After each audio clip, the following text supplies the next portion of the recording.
काल एक क्लायंट माझ्याकडे आला, थोडासा घाबरलेला. तो म्हणाला, सर मी एका दुकानात काम करतो आणि माझा पगार 25,000 रुपये आहे. मी म्हणालो, ठीक आहे, पुढे काय?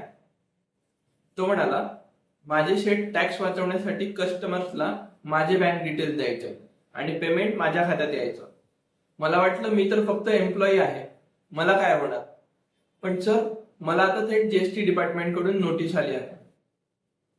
मित्रांनो, इथेच मोठी चूक होते. लक्षात ठेवा, तुमच्या खात्यात बिझनेस ट्रान्झॅक्शन येत असतील तर डिपार्टमेंट तुम्हालाच मालक समजते.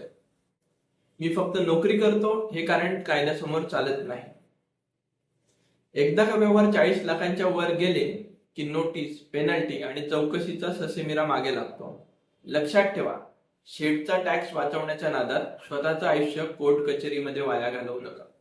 तुमचं वैयक्तिक बँक खाते कधीही बिझनेससाठी वापरू देऊ नका. आणि जर आधीच अशी चूक झाली असेल तर वेळ न घालवता एखाद्या चांगल्या प्रोफेशनलचा सल्ला घ्या, नाहीतर 25,000च्या पगारात लाखोंचा दंड भरावा लागेल. जर तुम्हाला ही माहिती महत्वाची वाटली असेल तर या व्हिडिओला लाईक करा आणि तुमच्या मित्रांसोबत नक्की शेअर करा, जेणेकरून ते अशा संकटातून वाचू शकतील. अशाच बिझनेस आणि टॅक्स संबंधित सोप्या माहितीसाठी चॅनलला फॉलो करायला विसरू नका. धन्यवाद.